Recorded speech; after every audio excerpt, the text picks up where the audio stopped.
C'était la fin d'une belle journée. À l'image d'Alger, toute l'Algérie, de la mer à Colombe-Béchar, de Beaune à Tlemcen, vivait heureusement les heures d'un automne presque aussi chaud qu'un été. C'était simplement une belle journée dans un pays heureux. Mais, dans la nuit, les sismographes qui enregistrent imperturbablement les tranquilles vibrations de l'écorce terrestre notèrent une agitation imprévue. Les secousses d'une amplitude sans précédent agitaient la ligne du curseur. La terre avait tremblé. À Orléansville, l'horloge des Halles s'arrêta. Il était 1h12. C'était fini. Dans la lumière du matin, le premier hélicoptère envoyé d'Alger survolait un Orléansville qui n'était plus l'Orléansville de la veille. Il y avait des trous noirs dans cet ensemble rouge et blanc qui était une ville de 40 000 habitants. Les toits s'étaient effondrés, les immeubles avaient disparu et les rues étaient vides. On eût dit que par un gigantesque coup de pompe, Orléansville s'était vidé. Vidé de son peuple, vidé de ses travaux journaliers, vidé de sa vie quotidienne. Dans les rues jonchées de moellons, les yeux se portaient sur des groupes hébétés, sur des ruines croulantes, sur des maisons qui n'étaient plus que des murs, sur des murs qui n'étaient plus que des pierres.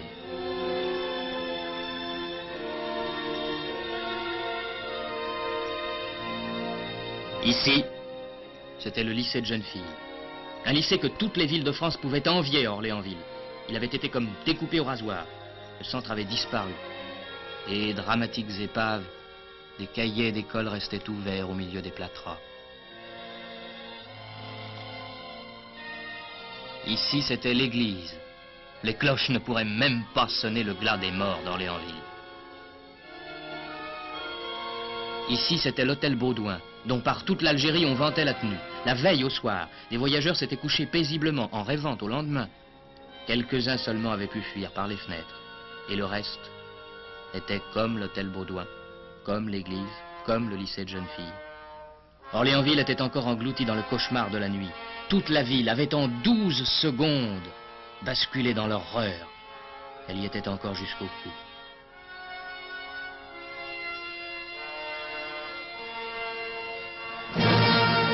En France, les journaux traduisaient le drame de la nuit. Dans le monde entier, les capitales s'alertaient. Et dans toutes les langues, un long cri d'horreur commençait à s'élever. D'Alger, aux premières heures du jour, le gouverneur général Roger Léonard était arrivé. Avec le maire d'Orléansville, il jaugeait l'immensité de la tragédie, l'énormité des pertes, l'urgence des secours, la grandeur des besoins. Il semblait d'ailleurs que l'ampleur de la catastrophe grandit à chaque heure. Ce n'était pas qu'Orléansville, mais toute une province qu'atteignait le désastre. On savait qu'à 6 kilomètres, Ponthébat, un grand village agricole, était blessé à mort. Et d'autres, plus loin.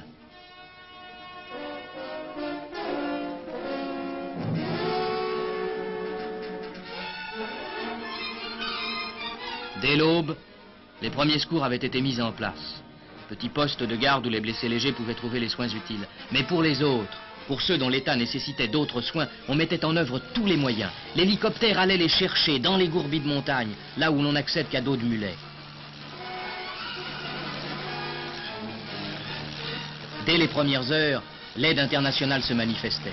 D'autres hélicoptères envoyés par l'armée américaine relayaient les hélicoptères algériens.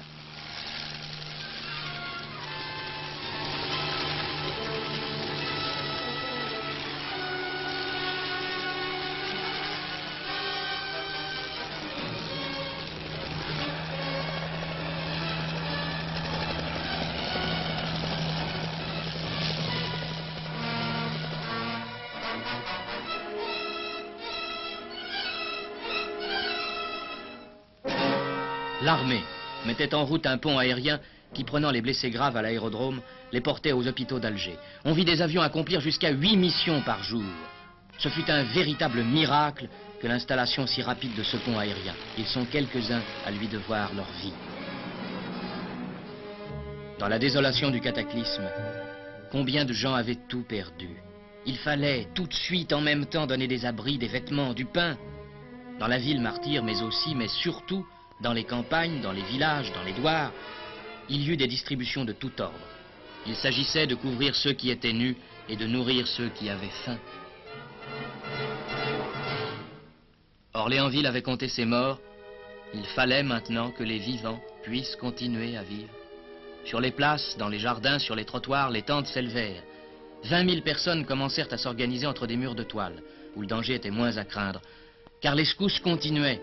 Et c'est dans cet état précaire, dans cette sorte de halètement de ville qui sent le danger, que le ministre de l'Intérieur, M. Mitterrand, vint dire à Orléansville que tous les Français gardaient les yeux fixés sur eux.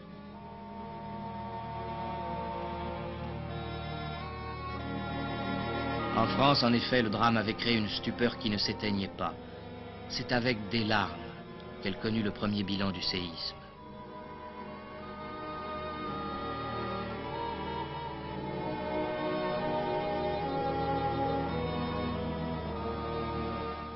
On dénombrait déjà 700 morts, que les ruines s'amoncelaient encore sur des cadavres inconnus.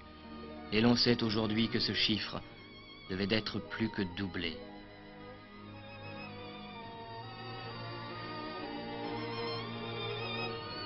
Car, après les premières journées où les cercueils s'amoncelaient, on devait chaque matin dans les journées suivantes rencontrer à travers la ville ces cortèges sans apparat qui indiquaient qu'un mort nouveau avait ajouté son nom à la liste funèbre. Et les vivants, ils avaient tout perdu, il manquait de tout. On voyait chaque matin aux portes de l'hôtel de ville ces foules qui venaient tout demander, aussi bien un toit provisoire que le pain de la journée, mais aussi bien que le pain de la journée, des nouvelles d'absents qui peut-être n'en donneraient plus jamais. Ce n'était pas seulement en effet le drame d'Orléansville, ni même le drame d'un canton, c'était un drame à l'échelle d'une province. Dans tout le Chélif, les routes montraient des traces éloquentes. Ici, c'était un pont qui avait souffert. Là, un minaret brisé. Ailleurs, un marabout ruiné. Un pylône tordu. Des fermes ravagées comme par un bombardement, on écartait le bétail dans des enclos en plein air qui remplaçaient les étables. Mais il n'y avait plus d'étables.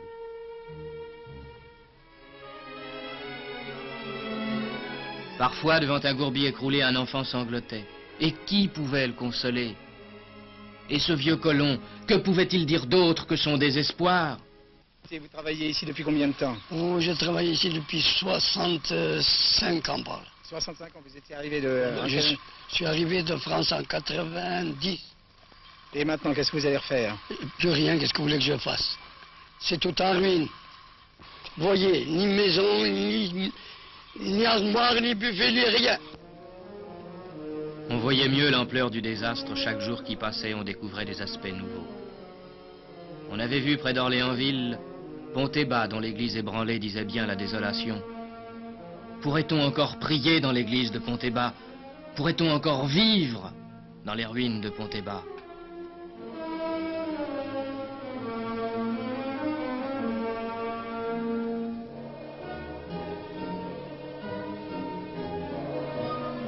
On avait vu aussi Anoto. Anoto n'était plus qu'un tas de pierres découpées par les vides de ses 6 rues.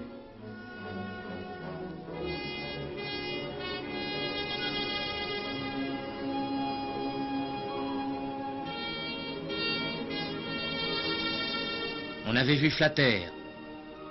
Flatter n'avait plus que des murs. Et au milieu des gravats, une famille échappée à la mort cherchait quelques ustensiles de cuisine. Ce jeune ménage avait eu hier une maison toute neuve. Il n'avait plus une cuillère pour manger. Mais c'était bien la même chose partout. Dans les gourbis effondrés, on récupérait les provisions de grains précieusement conservées pour les semences de l'automne. Si le grain manquait, comment sèmerait-on?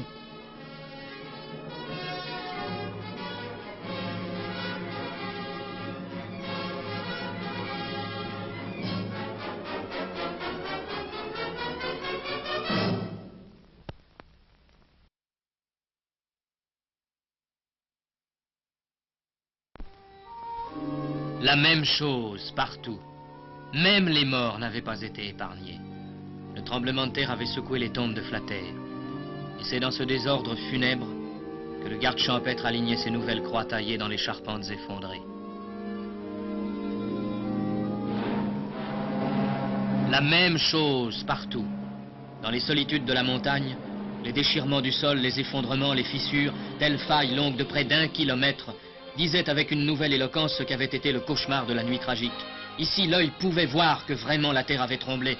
Ici, l'esprit pouvait s'arrêter sur l'énormité des explosions intérieures qui, à travers des kilomètres d'épaisseur, avaient imprimé à la croûte terrestre un effort tel qu'elle n'avait pas pu y résister. Ah oui, dans cette nuit du 8 septembre, quelle danse macabre avait dansé la montagne.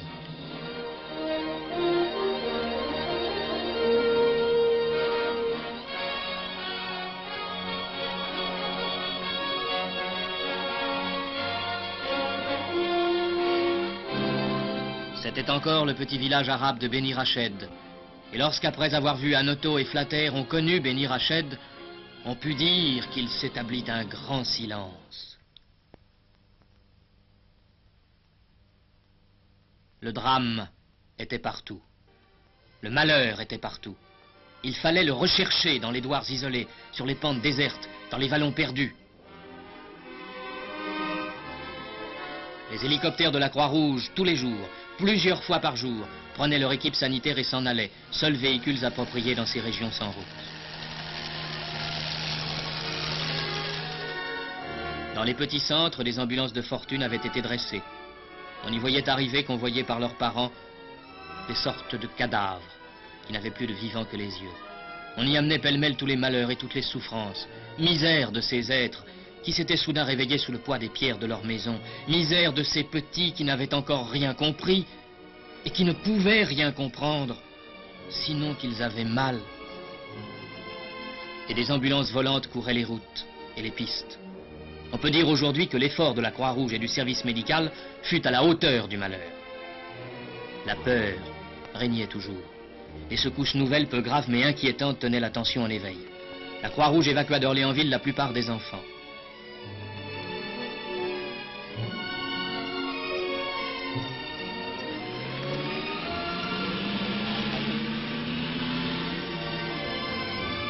Il n'y eut pas que les enfants à partir. On vit dans ces jours-là une part de la population fuir l'insécurité.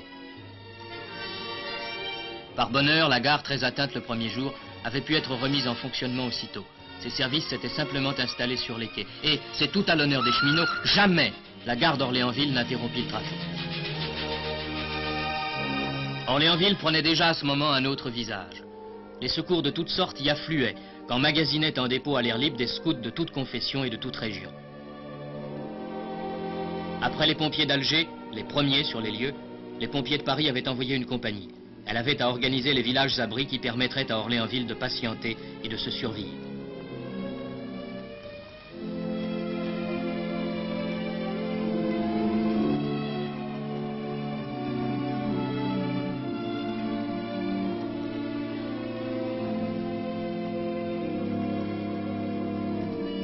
C'est donc sous les mains des pompiers de Paris qu'on vit naître une série de villes de toile où les 15 000 sinistrés d'Orléansville purent rétablir un commencement de foyer pendant que se montaient les premières maisons préfabriquées commandées pour remplacer les tentes.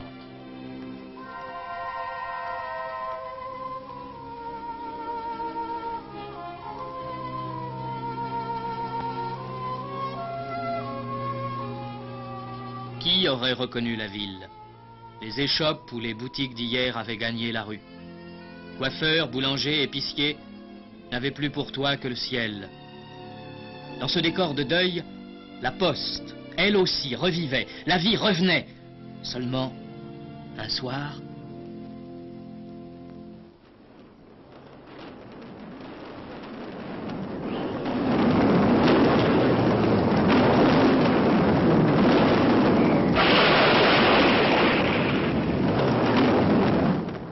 Cette secousse-là achevait ce qu'avait commencé la première.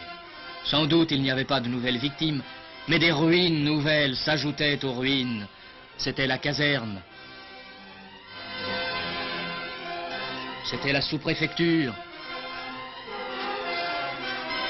85% des immeubles d'Orléansville ne pourraient plus être sauvés. Alors, dans ces jours incertains, dans ce climat d'insécurité, dans cette sorte de drame qui devenait permanent, on vit quelque chose d'immense et de magnifique. On vit ce que, aux heures les plus tragiques, peut faire le simple courage des hommes. On vit les équipes de déblayage s'accrocher aux ruines avec une ténacité d'insectes. On vit les équipes se succéder de jour et de nuit à la lumière des projecteurs.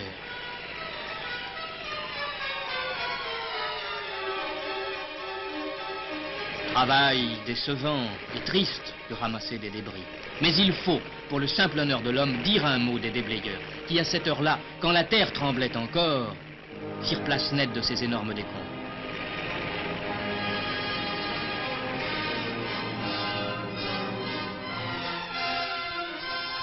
Parfois, dans ces immenses enchevêtrements, des cadavres se découvraient encore. La liste funèbre s'allongeait à nouveau. On peut dire aujourd'hui, à la lumière des derniers rapports, que plus de 1500 hommes ont trouvé la mort dans le tremblement de terre du Chéliff, plus qu'en Grèce l'an dernier.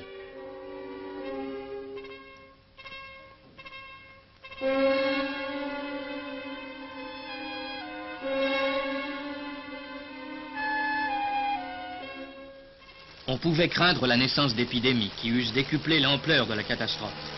Les hélicoptères de la santé publique déversèrent des nuages de produits. Il n'y eut pas d'épidémie.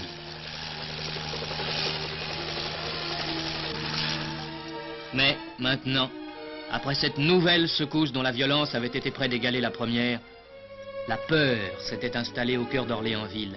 Elle disait, cette peur, que le temps d'Orléansville était fini et qu'il fallait fuir coûte que coûte. Et ce fut comme un nouvel exode.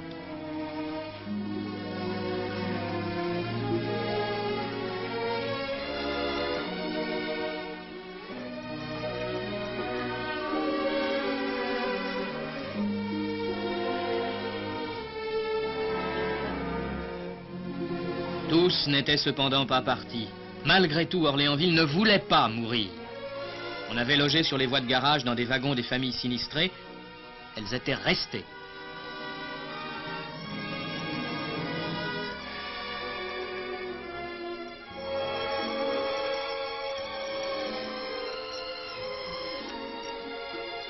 On relogeait dans des villages de toile d'autres familles sinistrées. Elles s'y établissaient courageusement. Et une sorte de vie, au milieu des promiscuités, des incommodités, des nécessités, dans la gêne et dans la pauvreté égalisatrice, recommença à se faire jour.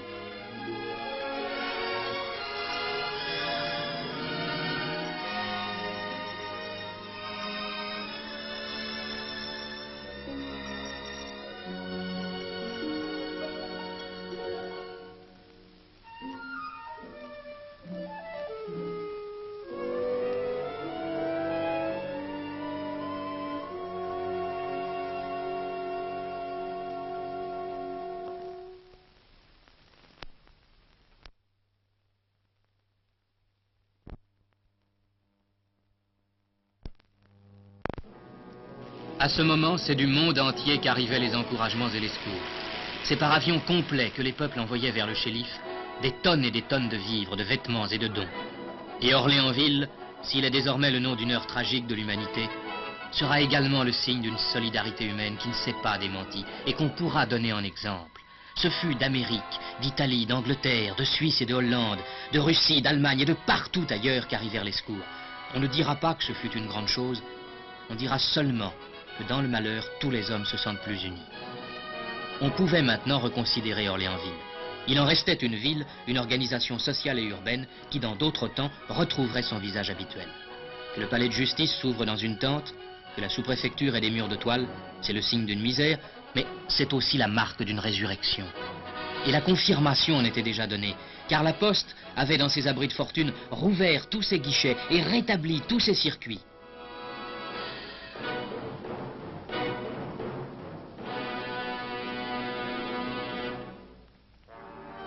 Mais c'est sur plus d'un millier de kilomètres carrés que le sol était jonché de ruines, avait dit le gouverneur général. Il était revenu avec le député de la région, Saya Ménoir, qui a perdu dans le drame 12 personnes de sa famille, mesurer le lourd tribut payé au désastre par la population musulmane. À ces milliers de familles démunies, on s'était ingénié à porter secours par des distributions immédiates. Maintenant, on y ajoutait des biens d'usage qui leur permettraient de reprendre le cours de leurs travaux et de leur vie journalière.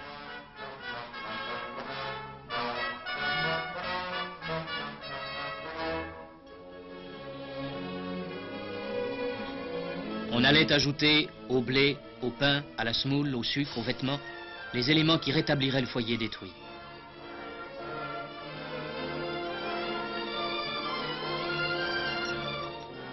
Si, dans les petits cimetières à flanc de coteaux, des centaines de nouvelles tombes s'étaient ouvertes, les vivants au moins verraient refleurir une espérance.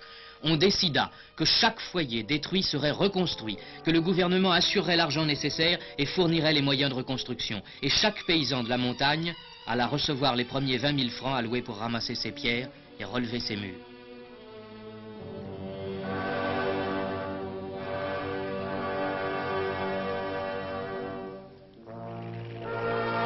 Dans les villages, le spectacle était le même qu'à Orléansville. C'étaient de pareilles équipes de déblayage, les mêmes pelles mécaniques, les mêmes moyens puissants. Et l'opération, qui autrement aurait duré, et peut-être menée au découragement, fut rapide pour laisser tout de suite la place libre aux rebâtisseurs.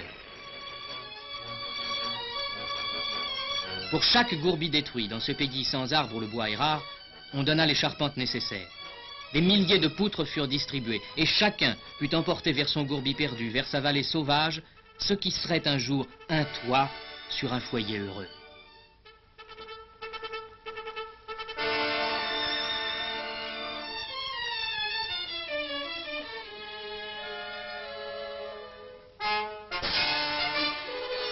Déjà, au hasard des chemins, on pouvait voir des groupes relever les murs de la maison détruite.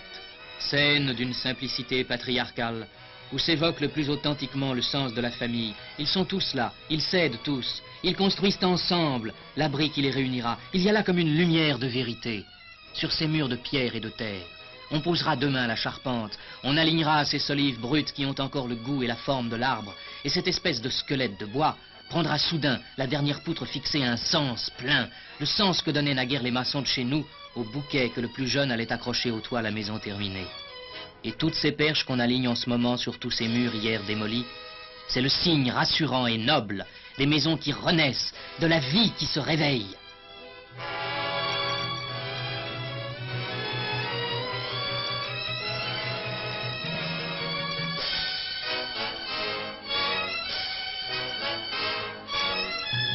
Et l'autre signe de ce réveil après le drame, on peut le voir aussi de la route. Dans les champs, les tracteurs des coopératives ont recommencé à labourer.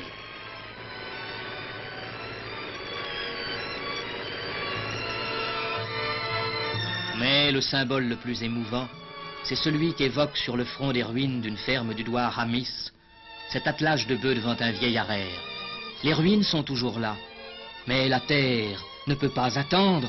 La récolte prochaine, c'est maintenant qu'il faut la semer. Et l'homme, sur qui sans raison la terre s'est vengée, l'homme qui porte encore sur lui sa ruine et peut-être son deuil, l'homme a quand même repris la charrue. Il reconstruit sa maison, il prépare sa récolte, il n'a pas de temps pour le désespoir.